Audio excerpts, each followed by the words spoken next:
Daylight Phantom Hiker. My friends and I used to go camping and hiking every spring and summer in an area known as Bacon Woods. We had a number of odd events happen over the years. This particular time, about June of '88, Dave and I had gone out for a day hike. We decided to hike up to our usual campsite and see what, if any, fixing up the fire pit and such might need.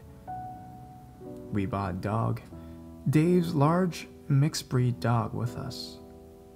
We parked at Mill Hollow, Metro Park situated north of Bacon Woods, and were soon briskly walking down a trail running parallel to the Vermilion River.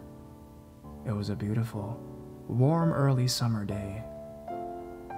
Around noon, we reached a large clearing, about 15 feet or so across, midway to our destination, so we decided to break for lunch. We built a small fire and soon had water heating for coffee to wash down our sandwiches. We fed Dog, who stretched out for a nap after his meal. After eating, Dave and I were sitting on logs, finishing our coffee and having cigarettes, when Dog suddenly rolled over and sat up, staring down the path in the direction we'd come from. I looked down the path, and through the bushes and branches I could see a man headed our way. He appeared to be tall, a bit taller than Dave, who was 6'1", dressed in woods camo from his hat to his trousers. I didn't think anything of it, as we often ran into people out for a hike, just like us, or fishing. The figure got to the edge of the clearing and vanished. We both jumped up, went over to the edge of the clearing looking for the fellow who seemed to have just disappeared. Dog, meanwhile, sat there, as if bored by it all. We never saw the man, or whatever, again.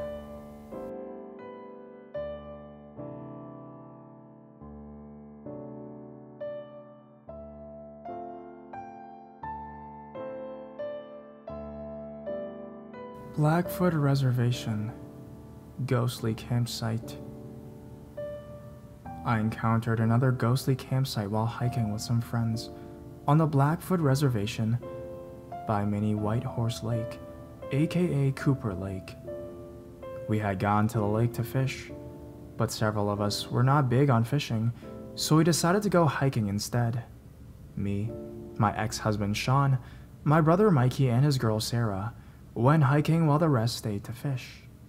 We had been hiking around for about an hour when we began to smell smoke.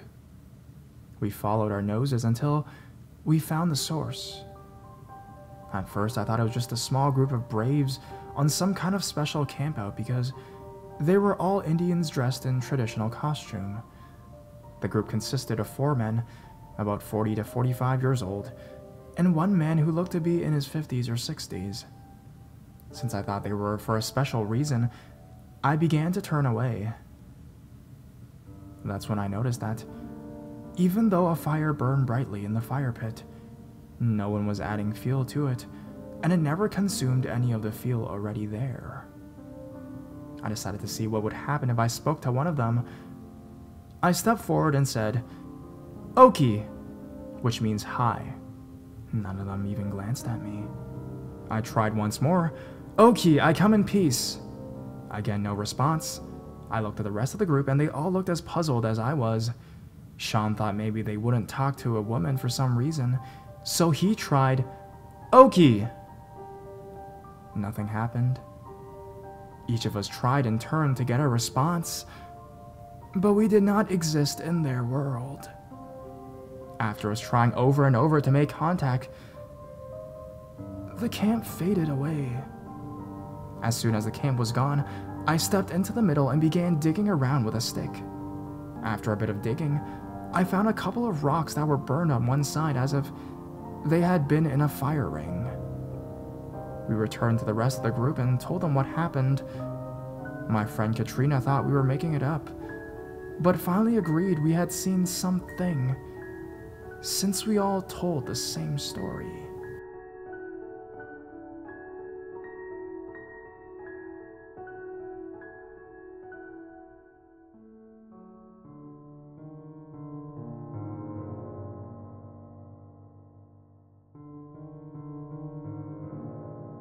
Lost hiker ghost. My friend Heather and I have a problem that whenever we spend time together, some paranormal event seems to happen. This is one of the stories from the summer I spent with her at her new place in Colorado, enjoying the beauty of nature. I had just done several hiking trails, but they had all been rather busy and it was hard to really enjoy nature on them.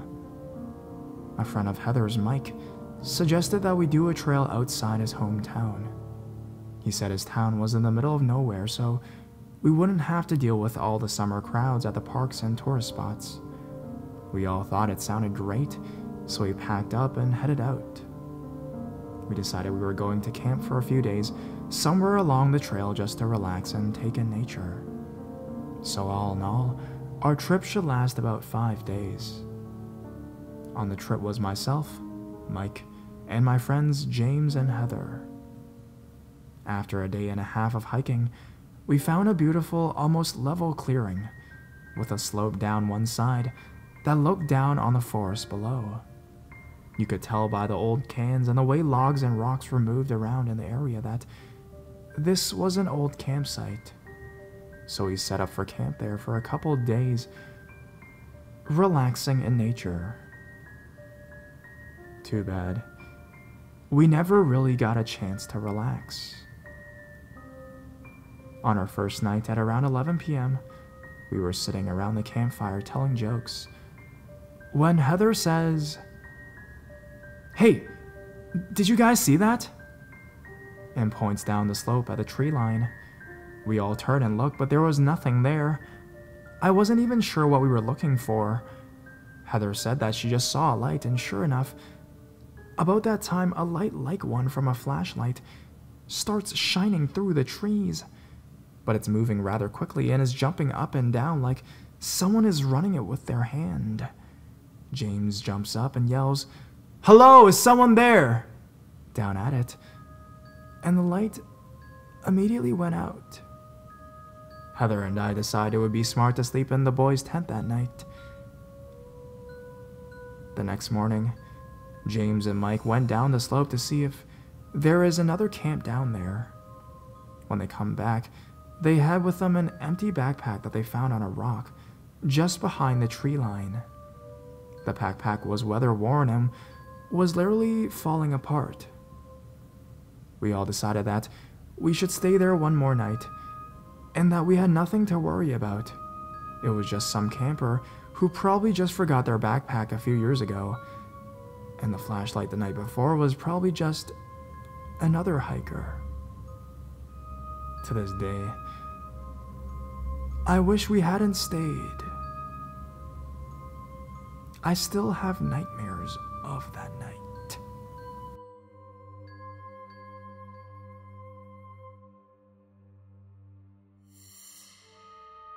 We were all having trouble sleeping, so we stayed out by the campfire really late into the night, just talking and laughing. When Heather suddenly said, "Everyone be quiet. Do you hear that?"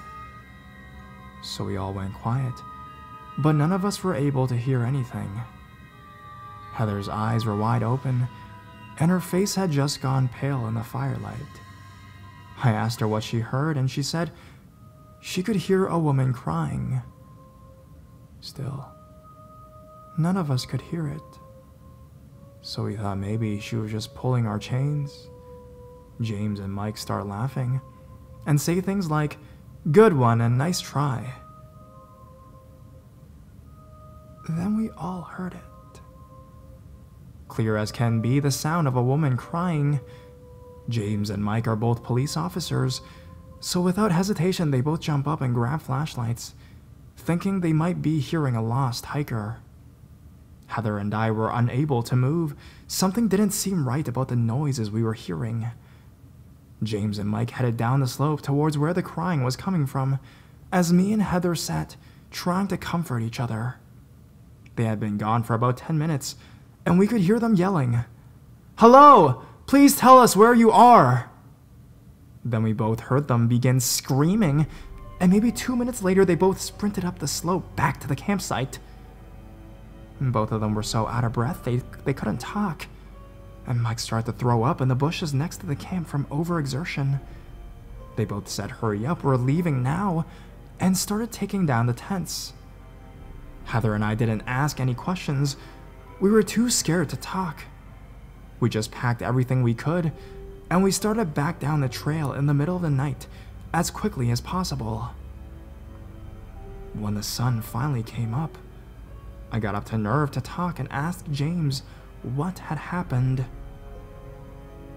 He said that Mike and him had followed the crying down into the trees. They couldn't find the person who was crying, even though they had searched the area where the sound was the loudest.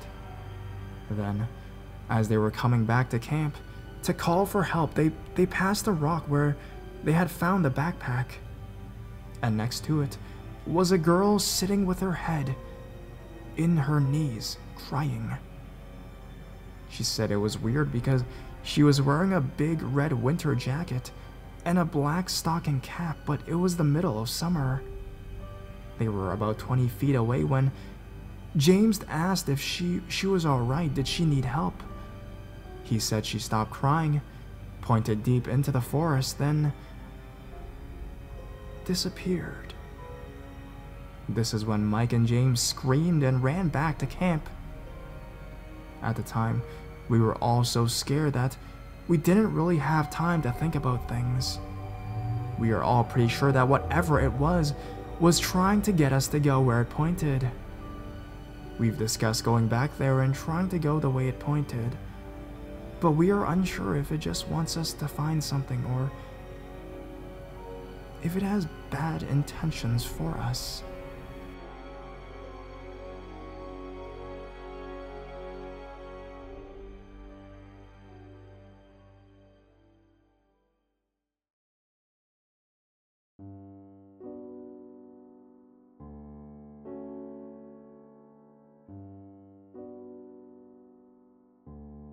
Old Man's Cave.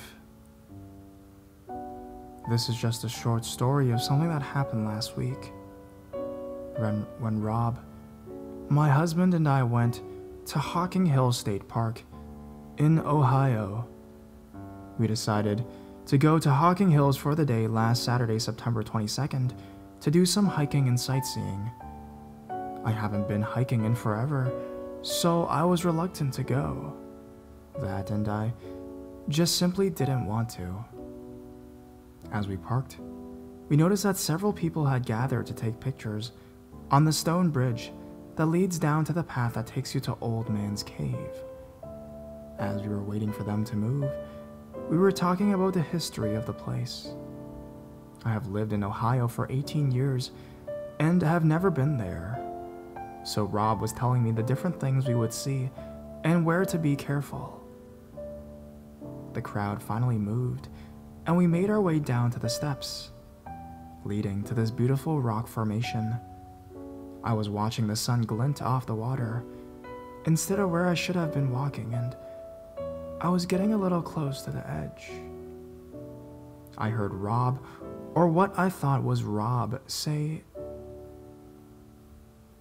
"Be careful, dearie. It's a title of a drop down here." I started laughing and turned to ask Rob where he had heard such an old-fashioned word like title. And since when did he call me dearie? When I turned around, I realized he was still up at the top photographing the bridge, and I was midway from the bottom all alone. I thought maybe it was an echo from a conversation someone else was having close by, as the place echoed a bit when you spoke loudly. Rob finally made his way down, and I was telling him about what I had heard. He looked at me and asked if the voice was a man or a woman, and started to laugh when I said it was a man's voice. I was a little mad when he laughed, as he knows how things go with me, and he never has laughed at me before. After glaring at him and sticking my tongue out, he proceeded to tell me that when he was younger, he used to go fishing a lot with his grandpa. His grandpa would tell Rob's grandma he was taking the little man fishing, and Rob would tell his parents that he was going fishing with the old man. They would sit out at the lake behind their house in Indiana and fish for hours. And when Rob would get excited about hooking a fish, his grandpa would say, "Pull just the title, Robbie. You don't want to yank his teeth out." I haven't heard the word title in years, and certainly have never used it myself. We like to think that since we are at Old Man's Cave, Rob's grandpa took the opportunity to say hi and make sure I didn't meet my demise by being a careless hiker.